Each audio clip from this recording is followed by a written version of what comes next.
Bawa kwartawab shalanawa, Kwartawab Shalanawa, abayahawa shibasamayam, Abayahawa Shabashamayam, salaka lanawa, Salakalanawa, al kataay yanawa, Alkatayanawa, watawadalak al damak, Matawadalak Aldamak, sasatap at kataay yanawa, Kasatap at Katayanawa, kalhalal hawadla abayahawa lahayam, Alalalahawadla Abayahawa Layam, basa masyayak yahusay, Basha Mashayak Yawashay, basam raw kakadas, Basham Rawakadas, yaman. Yaman. Okay.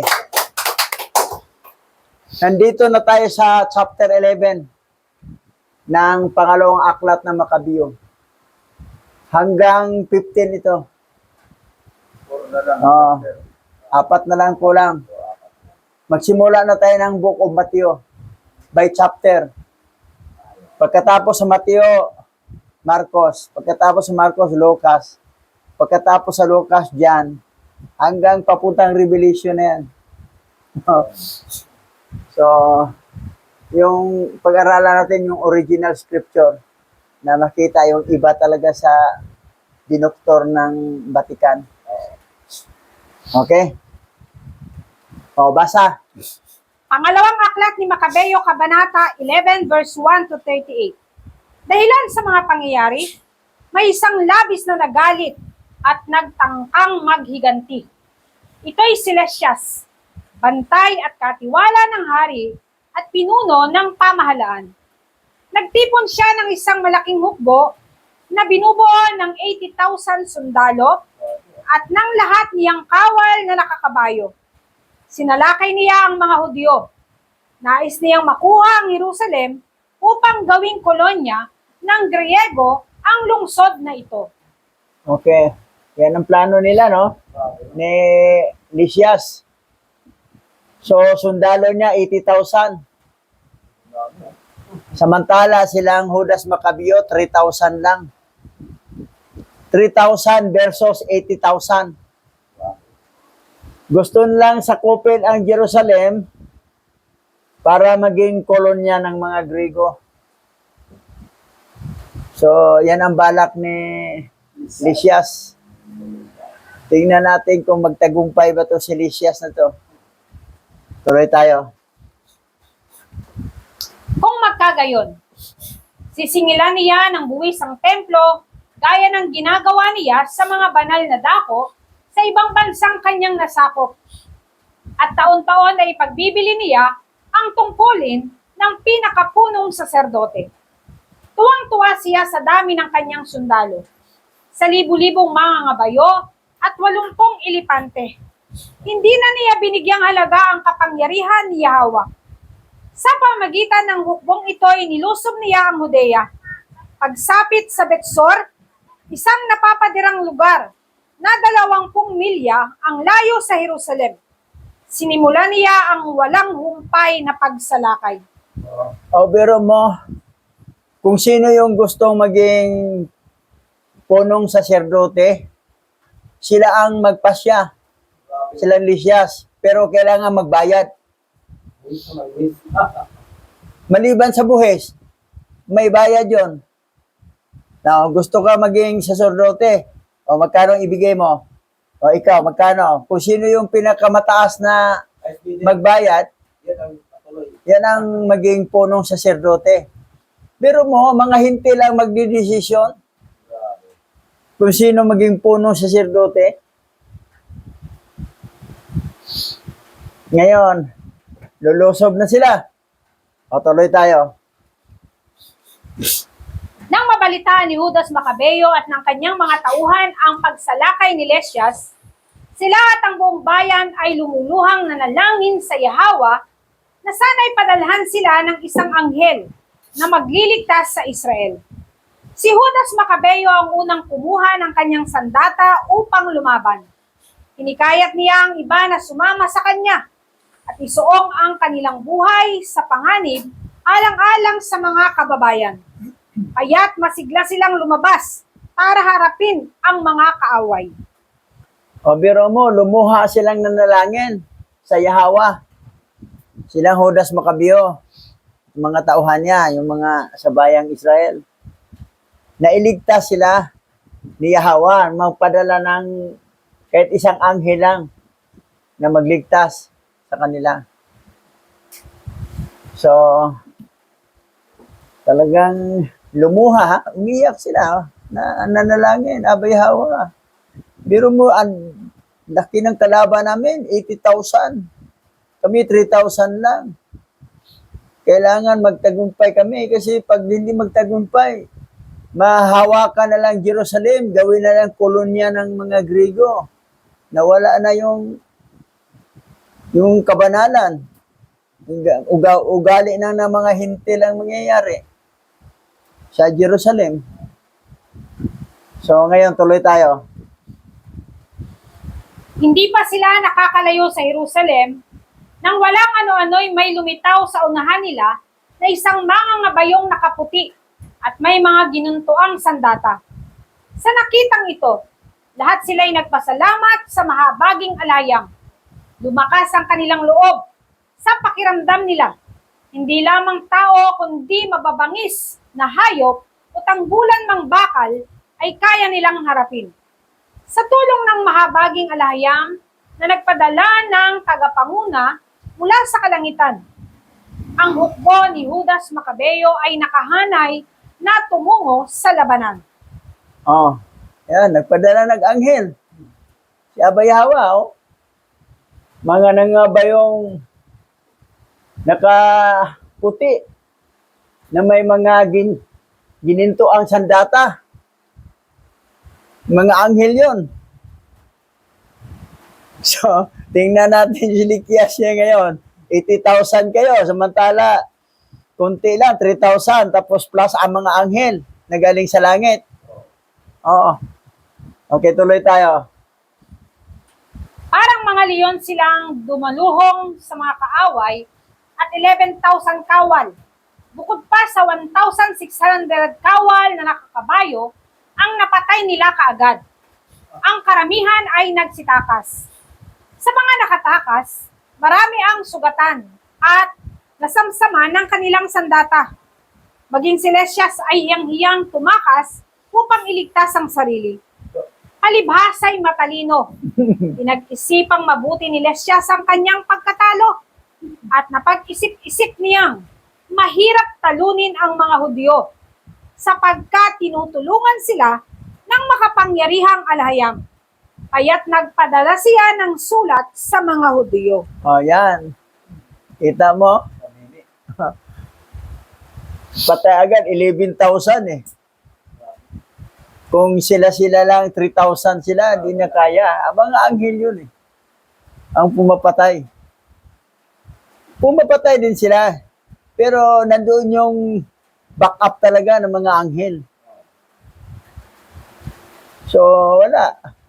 Talunan si Lysias. Si Lysias, takbo pa siya. Dahil ang iba, tumakab, sugatan. So, wala talagang kapanalo ang kaaway pag si Abay Hawa ang panig sa atin. So, kahit pa sino yan, isang malaking hukbo na kalaban mo, ilan lang kayo. Pag panig sa atin si Yahweh. Pero kung ang Hebrew Israelite nagkakasala, pabayaan. Mapatay, maraming mapatay. Ang iba mabihag, ginawang alipin. So, kailangan talaga lagi tayong magpakatino. Yun lang sikreto.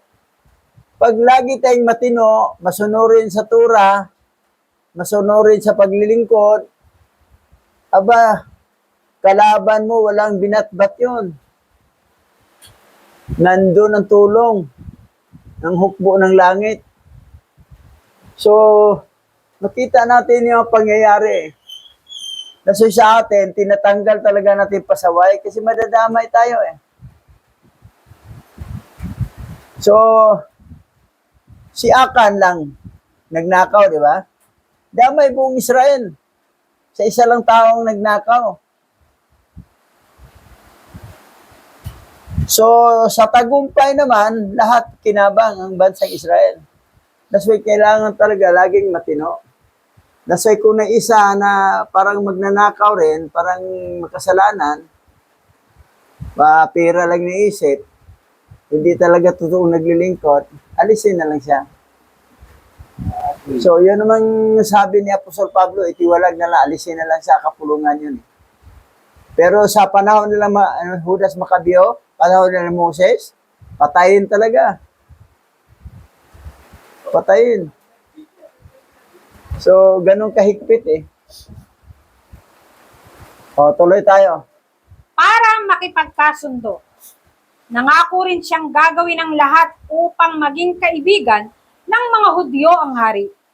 Sumang-ayon si Judas Macabeo sa lahat ng panukala ni Lysias sapagkat naisip niyang ito'y sa ikabubuti ng kanyang mga kababayan. Ipinagkaloob naman ng hari ang lahat ng kahilingan na ipinadala ni Judas Macabeo kay Lysias. Ganito ang nilalaman ng sulat ni Lysias sa mga Hudyo. Bumabati si Lysias sa sambayanang Hudyo. Ayan. Nakipagkaibigan na lang. Biro mo naman, ilan lang sila, tapos 80,000, natalo sila. Sabi niya, mahirap kalabanin talaga itong mga Hudyo. Dahil nandoon si Alahayam tumulong sa kanila. Kaibiganin na lang natin, huwag na nating awayan yan para di tayo mamatay. So, yan ang ginagawa ng mga hintil ngayon. Okay, tuloy tayo.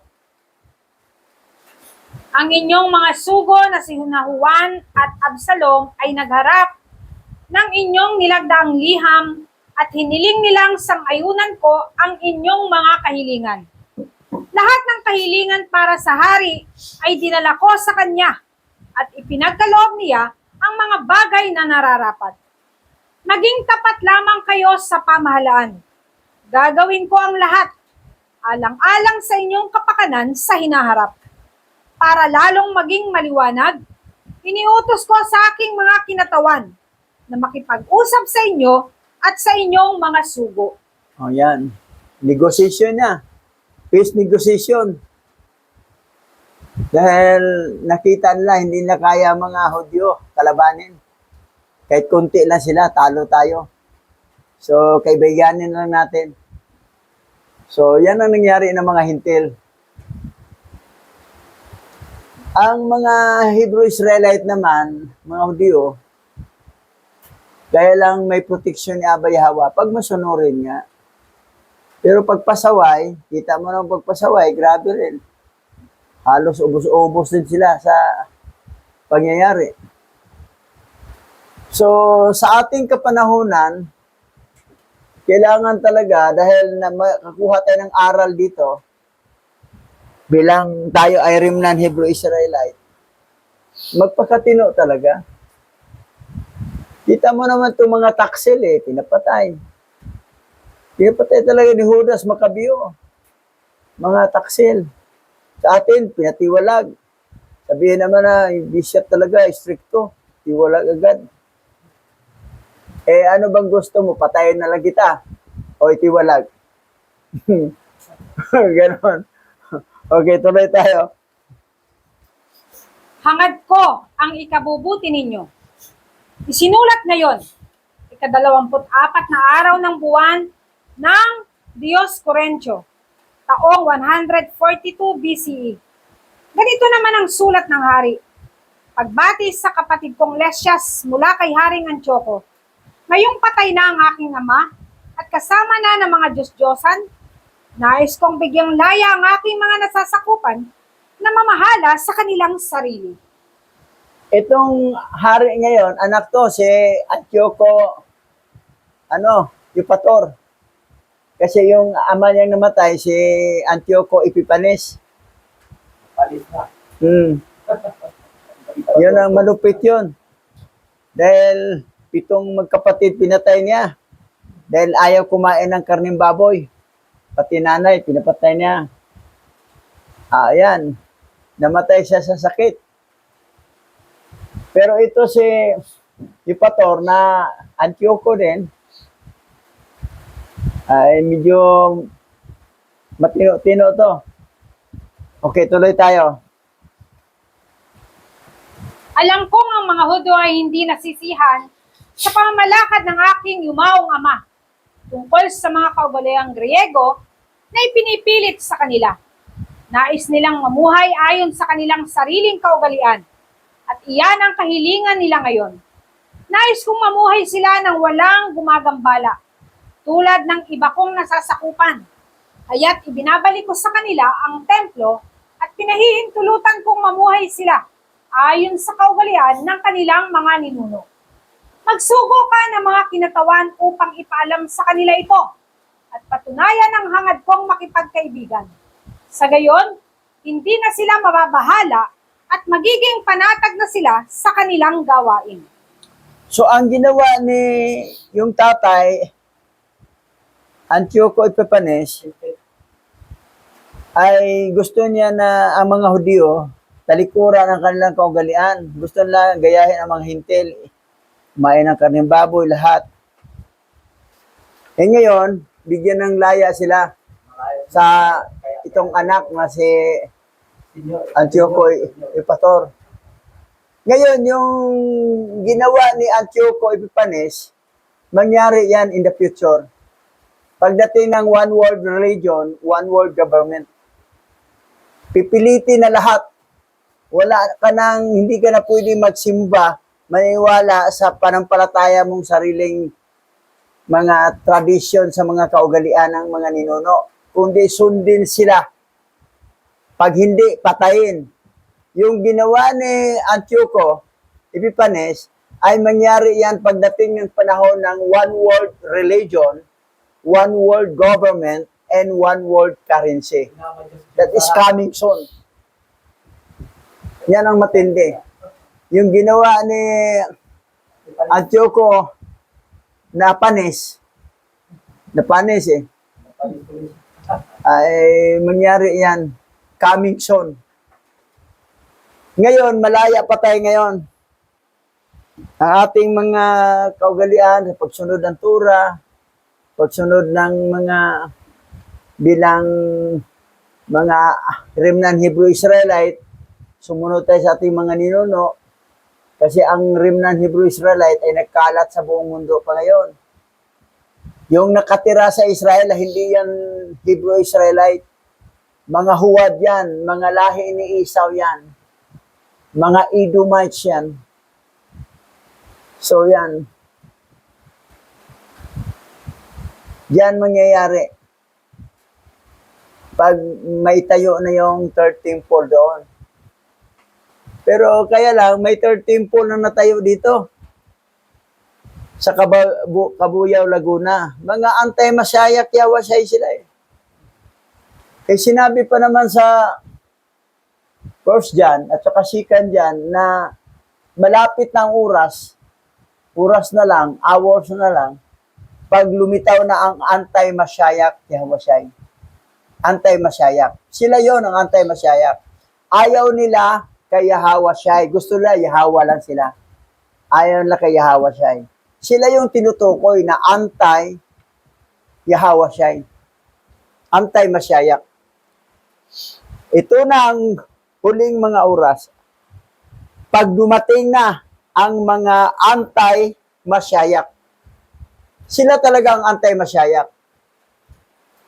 Itong mga Christian naman, ang iba na ma-accept na Messiah, ay okay yun. Si Kristo eh. Si Kristo, si Messiah, isa lang yan eh. Binago lang pangalan, iba-iba lang mga term na pag dito ka, Kristo, pag doon ka sa Israel, Messiah, ganon. Pero sila talaga mismo, anti-Masyayak talaga sila. At nagtayo na sila third temple sa Cabuyao, Laguna. Ayaw nila sa New Testament. Yung ninong ko, pinasahan ko ng mga na-translate ko sa New Testament, sabi niya, parang Christian pa rin to eh. Sabi ko, hindi nga Christian yan, Messianic na nakalagay. Messianic. Kailan lang lumitaw yung Christian, yung dinoktor na ang New Testament. Binago na. Para bang takot sila sa ano? Anti-New Testament talaga. Pag anti-New Testament, anti-Masyayak talaga yan. Sila yon. Ang sinabi kasi doon, pag dumating na ang anti-Masyayak, ito na ang huling mga oras. Sa huling oras na talaga tayo.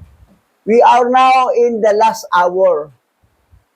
Kasi nandito na ang mga anti-Masyayak na may third temple na tinayo sa Cabuyao, Laguna. Yung isang grupo naman ay tanggap lang Yahweh Shai. Kaya lang Yahweh Shai nila, yung manggugupit naman eh. Si Franklin manggugupit. At maging hari daw sa United Nations. Ang lupit. The King of the United Nations. Si King Yahweh Shai, aka Franklin Barbiran. Patay. Si Pagbirat. Anti-Pablo pa sila. Okay. Kasi doon sila kumukuha ng teaching sa corrupted. Pag basahin mo ang New Testament corrupted, talagang si Pablo talaga, talaga siya sa Torah. Parang sinisipa niya ang kautusan. Ayaw niya. Kung basahin mo talaga ang New Testament na corrupted. Pero doon sa original, hindi ganun. Hindi si Pablo anti-Torah. Hindi niya sinipa ang kautusan. Pinagpatibay pa niya nga eh. Doon sila naniwala sa kasinungalingang Biblia eh, yung dinoktor. Corrupted. May Bible, ginawa ni William Tyndale. May isa naman ginawa ni John Wycliffe. Ay isa naman, pinapagawa ni Haring King James na Bayot. Tapos, yung original Hebrew New Testament, Aramaic, ginawa nilang Greek. Tapos, sinabi pa ng mga professor ng Bible School, Greek daw ang original ng New Testament. Anong Greek? Hindi Greek, Hebrew, Aramaic. Ang original ng New Testament. So doon sila naniwala sila na mga sulat ng mga tao na yan, pero hindi yan sila, kailangan idaan pa nila sa Vatican Canon Law. Kailangan i-canonize pa para babaguhin yung iba, para control nila lahat. Yung ginawa ni Jerome, from Greek to Latin, si Jerome yan. Lahat sila, dadaan sila sa canon law ng Vatican. Ganon kakurap ang ginawa ng kasulatan. That's why, ang mga panampalataya ng iba, wala, naligaw-ligaw na. Nagwindang-windang na. So, nakakaawa. Ganon ang mundo.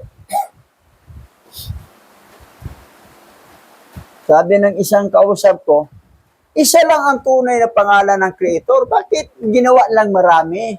Ginawa nila may God, sambay si God, si Lord, si Jehovah, si Yahweh, si Elohim. Bakit marami? Kasi ayaw na isang fallen angel na bakit si God rin lang sinamba nila? O bakit si lang rin? Dapat sambahin din kami. So, gilagyan pangalan lahat para lahat na yan ay pangalan ng mga fallen angel na sinasamba ng mga tao. Nga naling lang. So, Jehovah, another fallen angel. Yahweh, another fallen angel. Oo. Si God, si Diyos, si Panginoon. Puro mga fallen angel. Bakit marami? Kasi marami gusto ng mga fallen angel na mga satanas. Akala kasi nila isang satanas lang, mga satanas, maraming satanas. Lahat ng high-ranking angel na binagsak, na nagkasala, naging fallen angel, ay sila lahat ay mga satanas. So, yan ang nakakalungkot. Ngayon, balitaan natin sila sa tunay. Ito yung tunay na nakalagay sa scripture. Ayaw maniwala. Kasi kinagis na eh. Kinagis na. Mahirap nang ituwid. Parang sa mga anak, yung mama at saka papa, hindi pala magandang yon tawag. Dapat mami. Dapat daddy. May anak namang musunod. May ibang anak hindi. Nasanay na kami sa tawag ng mama. Nasanay na kami tawag ng papa. Hindi na kami magdadi-dadi, mami-mami. Ano? Mayaman ba tayo? Ano ba ang tingin nila, daddy, mami, pang mayaman? So, kasi ano na yan yung kaugalian ng tao, parang nasanay na instinct na sa kaugalian, kahit mali yan, dahil nasanay na ayaw ituwid, doon pa rin sa dati. Pero mayroon namang sumunod. Mami, daddy, dati papa, mama, pero ngayon, yung bunso, masunurin. Diba? O, ganon. May mga taong ganon talaga. So, ganon yung mga tao nito. Talagang nasanay na sila.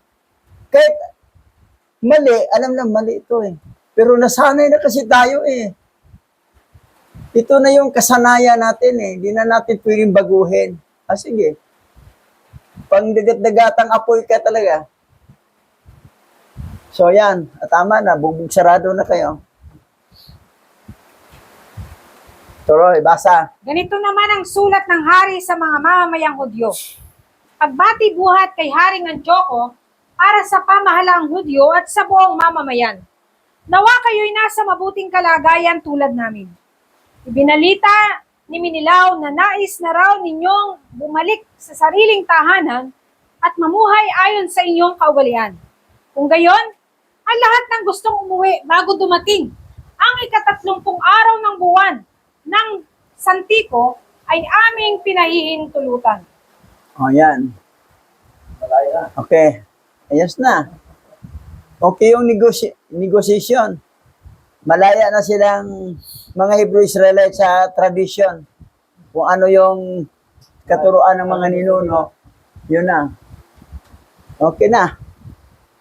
Kailangan patikimin mo na itong mga hintil na matay ng mga sakokbo nila para tumino.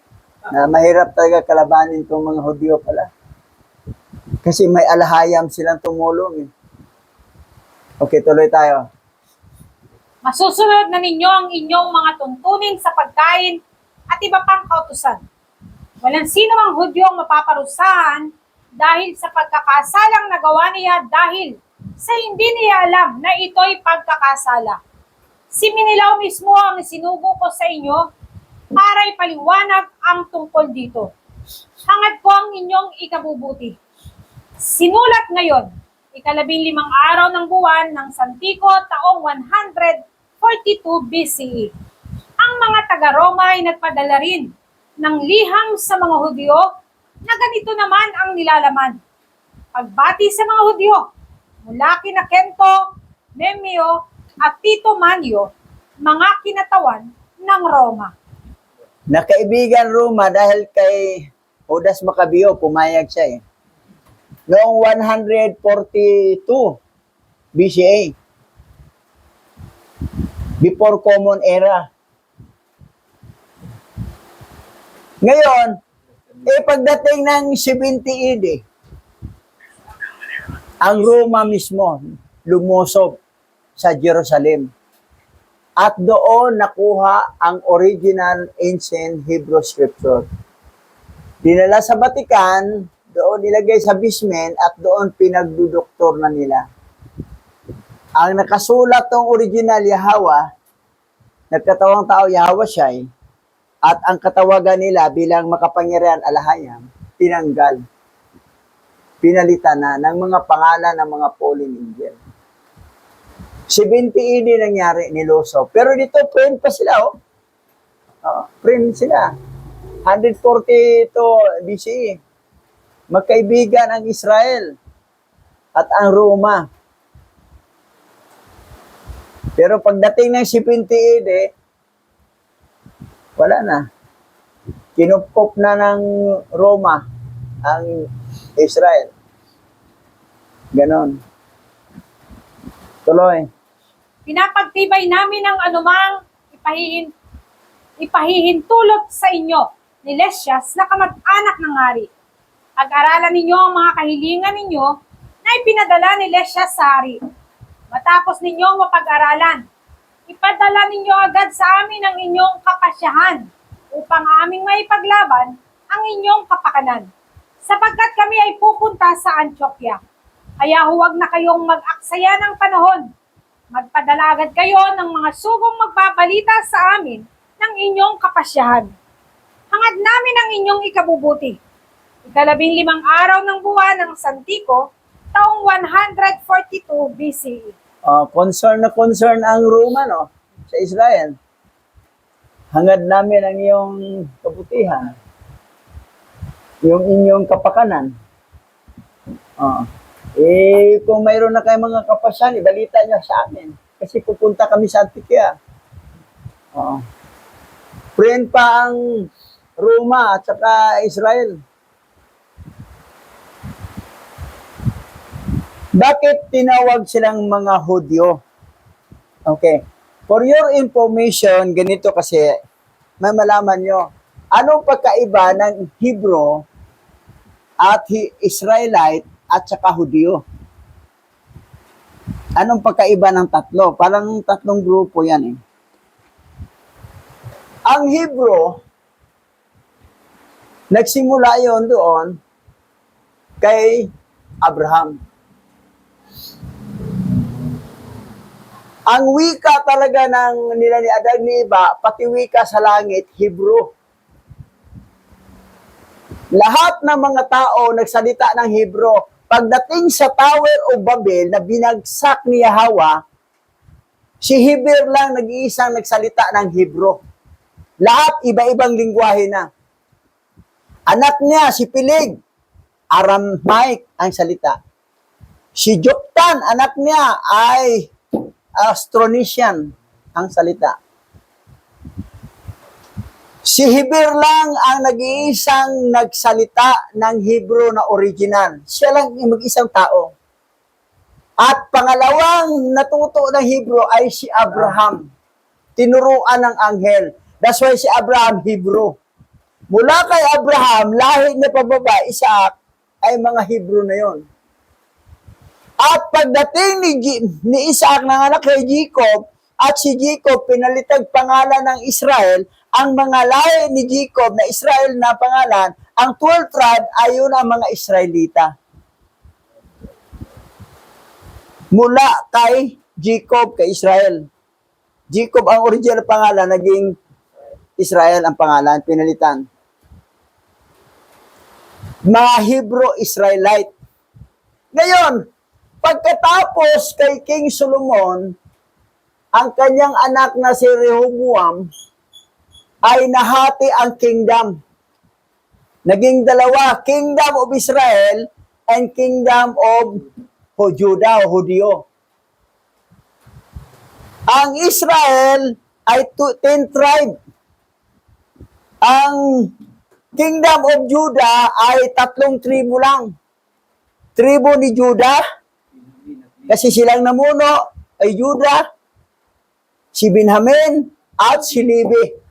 Silang 3. Pagdating ng 721 BCE hanggang 722, nilusob ng Assyrian Empire ang 10 tribo na tinawag na Nation of Israel, kalat na sa buong mundo. Na-scattered. Kasama na tayong mga ninuno natin, yung mga Sibulon tribe, Naphtali tribe, Manasseh tribe. 10 tribo yan na tinawag yung bansang Israel. Pero ito tinawag na bansang Hudyo ay Judah, Benjamin, at Levi. That's why na si Pablo, si Pedro, ay tribe Benjamin sila. Sabi niya, kami ay lipi ni Benjamin na tinatawag ng mga Hudyo. Kasi nasa Kingdom of Judah sila sa mga Hudyo. Si Judah ang ang pinaka-leader nila eh. Yung lahi ni Judah. So yan. Napagsabi ng iba na, Hudyo ka, ibig sabihin, tribe of Judah ka. Hindi. Pati tribe of Benjamin, Hudyo na rin tawag. Tribe of Levi, Hudyo na rin. Kasi itong ang tatlong nagsama-sama, tinawag nila sila ng kaharian ng mga Hudyo. That's why sila yung naiwan. Sila to mga Hudyo. Pero pwede pa rin tawagin mga Hebrew Israelite kasi lahi naman rin sila kay Israel eh. At Hebrew, lahi naman sila ni Abraham. Pero ang specific nation nila ay bansang Hudyo. 3 tribo yan.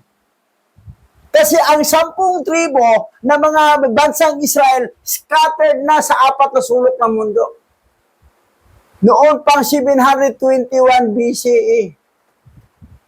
Sila, na-scattered sila pagdating ng 70 AD na.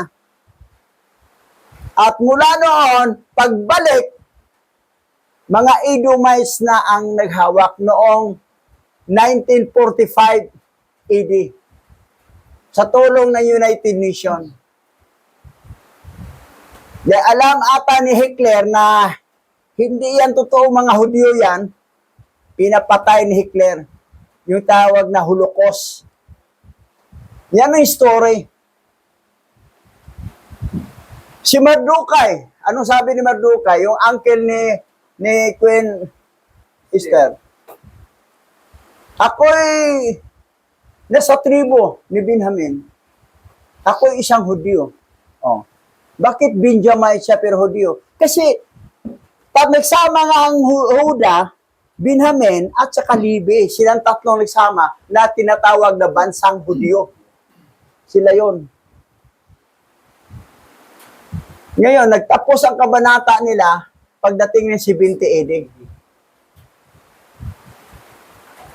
Yan ang story.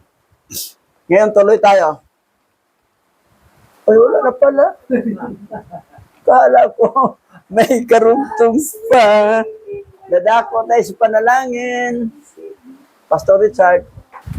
Okay, isang masaganang araw sa ating lahat, mga pinagpala ng alahayang. Tayo po'y manalangin. Abayahawa, sa inyo lamang po kami ay sumusoko at patuloy namin inialay ang aming buhay sa araw na ito. At maraming salamat sa patuloy na pagbibigay sa amin ng information na kinalaman sa kasaysayan ng aming mga ninuno. Ikaw na aming alahayang ang patuloy na nagbibigay ng kaalaman sa bawat nawala ng karunungan upang malaman namin ang tunay na halaga ng pagkakilala sa iyo upang manumbalik ang lahat ng mga remnant na nagkalat sa 4 na sulok ng lupa. O Yahawa, maraming salamat sa biyaya ng pagkaunawa, lalo na sa iyong mga salita at sa kasaysayan ng aklat ni Macabeo upang patuloy kaming bigyan ng information sa panahon na kung saan nagsimula ang mga bagay upang ito'y baguhin ng iyong mga kaaway. Aba Yahawa, sa mga panahong ito, muli aming hinihiling ang biyaya na kailangan upang maisaayos ang kasulatan at ang mga araw sa pagtatalaga ng aming buhay upang patuloy na ipangalat o ipakalat sa bansang ito ang mensahe ng iyong banal na pangalan at muling manumbalik ang mga nadimlan at makabuhay ang kanilang espiritu. Muli ay patuloy na mahayag ang iyong kaluwalhatian sa kanila.